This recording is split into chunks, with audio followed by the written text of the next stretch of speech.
Welcome to world awareness. Kalvari class की चौथी submarine INS वेला को इंडियन नेवी को डिलीवर कर दिया गया है। इसकी डिलीवरी मझगांव डॉक लिमिटेड के द्वारा की गई है। ये कलवरी क्लास की चौथी सबमरीन है और इससे पहले 3 सबमरीन्स को इंडियन नेवी में कमीशन कर लिया गया है। ये सबमरीन फ्रांस की स्कॉर्पियन क्लास सबमरीन पे बेस्ड हैं, जो प्रोजेक्ट 75 के तहत बनाई गई हैं। प्रोजेक्ट 75 के तहत टोटल 6 सबमरीन को बनाया जाने वाला है, जिसमें से आईएनएस वेला चौथी सबमरीन थी। बाकी बची 2 सबमरीन की डिलीवरी 2022 और 2023 में इंडियन नेवी को कर दी जाएगी। प्रोजेक्ट 75 की टोटल कॉस्ट 23,692 करोड़ रुपए है। ये सबमरीन फ्रांस की स्कॉर्पियन क्लास सबमरीन पे बेस्ड हैं तथा इसे फ्रांस के नवल ग्रुप DCNS और इंडिया की मझगांव डॉक लिमिटेड के द्वारा इंडिया पे ही मैन्युफैक्चर किया जा रहा है।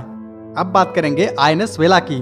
तो आईएनएस वेला एक काफी साइलेंट सबमरीन है, यानी ये एक तरह से स्टील्थ है, जिसे दुश्मनों के द्वारा आसानी से डिटेक्ट नहीं किया जा सकता। ये डीजल इलेक्ट्रिक अटैक सबमरीन है, जिसका टोटल डिस्प्लेसमेंट 1615 टन है। ये पानी के ऊपर 11 नॉट यानी 20 किलोमीटर पर आवर तथा पानी के अंदर 20 नॉट यानी 37 किलोमीटर पर आवर की मैक्सिमम स्पीड से चल सकती है। इस सबमरीन को पावर देने के लिए इसमें 4 डीजल इंजन को लगाया गया है तथा उसके साथ साथ इसमें 360 बैटरी सेल्स को भी इंटीग्रेट किया गया है। ये सबमरीन एक बेहतरीन फायर पावर के भी साथ आती है, जिसमें ये सबमरीन टॉर्पीडो के साथ साथ एंटी शिप मिसाइल को भी फायर कर सकती है। इसमें टोटल 6 533 mm के टॉर्पीडो ट्यूब को दिया गया है तथा एंटी शिप मिसाइल के तौर पे ये एक्सोसेट एंटी शिप मिसाइल का इस्तेमाल करती है। एक्सोसेट एंटी शिप मिसाइल जो कि 1148 किलोमीटर पर आवर की मैक्सिमम स्पीड से चलती है तथा इसकी जो रेंज है वो 70 किलोमीटर से लेकर 200 किलोमीटर तक है। एक्सोसेट एंटी शिप मिसाइल को काफी बेहतरीन एंटी शिप मिसाइल माना जाता है। इसके साथ साथ ये सबमरीन टॉर्पीडोज के जगह पे माइंस को भी कैरी कर सकती है। अब हम बात करेंगे इस सबमरीन के रेंज की।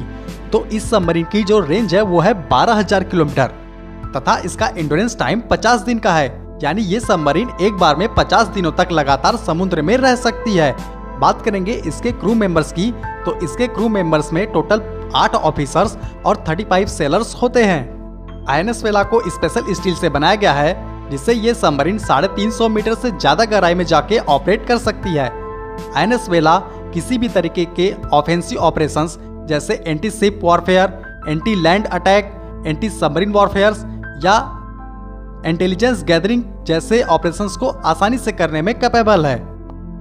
जैसा कि हमने आपको बताया है कि कलवरी क्लास की सबमरीन फ्रांस की स्कॉर्पियन क्लास की सबमरीन पे बेस्ड हैं और फ्रांस की स्कॉर्पियन क्लास सबमरीन्स को दुनिया की सबसे बेहतरीन सबमरीन्स में गिना जाता है। आगे चल के DRDO के द्वारा इन सबमरीन्स में AIP सिस्टम यानी एयर इंडिपेंडेंट प्रपल्सन सिस्टम को लगाया जाएगा, जिससे इस सबमरीन की अंडर वाटर एंड्योरेंस को बढ़ाया जाएगा। अंडर वाटर एंड्योरेंस को बढ़ाने से ये सबमरीन काफी घातक हो जाएंगी और दुश्मन के द्वारा आसानी से इसे डिटेक्ट नहीं किया जा सकेगा। इस सबमरीन के शामिल होने से इंडियन नेवी की फायर पावर काफी हद तक बढ़ने वाली है। प्रोजेक्ट 75 के पूरा होने के बाद इंडियन नेवी नए प्रोजेक्ट 75I को शुरू करेगी, जिसमें 6 एडवांस सबमरीन्स को बनाया जाएगा। पाकिस्तान और चाइना को काउंटर करने के लिए इंडियन नेवी को टोटल 30 सबमरीन्स की जरूरत है। अभी तक इंडियन नेवी के पास 17 सबमरीन्स ही हैं। इसीलिए इंडियन नेवी बहुत ही जल्द और भी सबमरीन्स को शामिल करना चाहती है। जय हिंद।